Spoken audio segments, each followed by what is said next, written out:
BBC News at 2 o'clock. A senior Conservative has criticised the government's plan to ask students to wear face masks in secondary schools in England, saying he's concerned it will damage their mental health.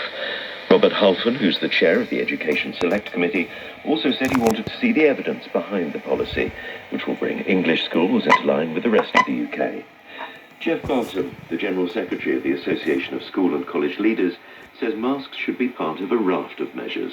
If this is a short-term fix, as the government says, and one of a number of different measures, including ventilation and moving Ofsted to the sidelines, if that's going to do what we all want and keep young people in their school or in their college, then that will, I think, be a price worth paying.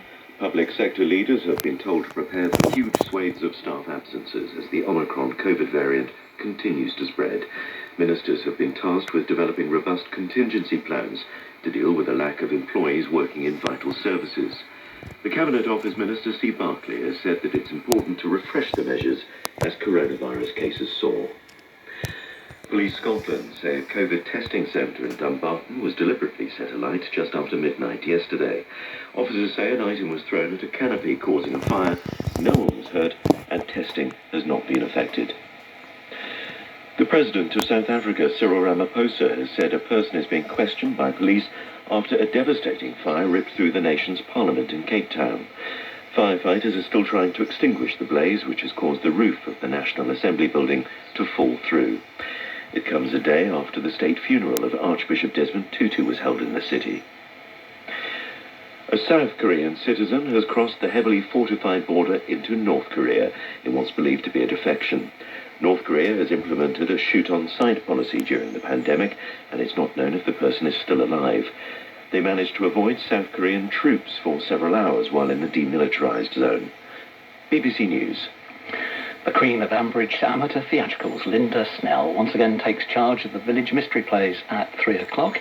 Next, though, it's the one we call GQT. Rethink is Radio 4's ambitious series of ideas and discussions, exploring how we can change our world for the better.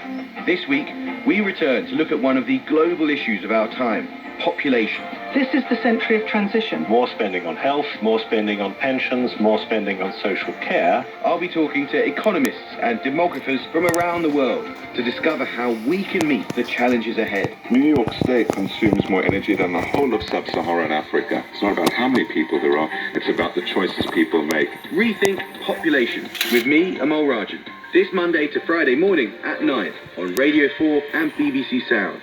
And right now on Radio 4, Kathy Clifton and a panel of experts make their horticultural New Year resolutions in Gardener's Question Time. Hello and welcome to GQT, as one horticultural year draws to a close and we look forward to a new gardening season ahead of us. Here in the UK, we might have a round of Auld Lang Syne and a few fireworks, but across the world there are several green-fingered customs to mark the occasion that might be more fitting for a GQT New Year's party. Did you know that in Brazil they throw white flowers into the ocean on New Year's Eve as an offering to the goddess of the sea? Onions are hung in the back of doors in Greece to promote new growth in the coming year. And in the Czech Republic, apples are cut in half and the core used to read your prospects for the year to come. And there are lots of other global horticultural traditions involving mistletoe, grapes, tree trunks, pomegranates. That all sounds a bit more us, doesn't it?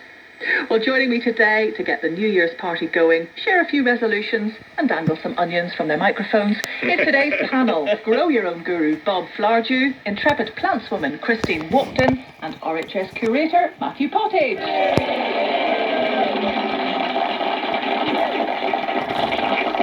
And that is the sound of our wonderful nationwide virtual audience. You're all very welcome.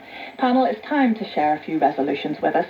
You know, you're at your aunties. Don't worry if you don't stick to them. We won't hold you to them, will we, audience?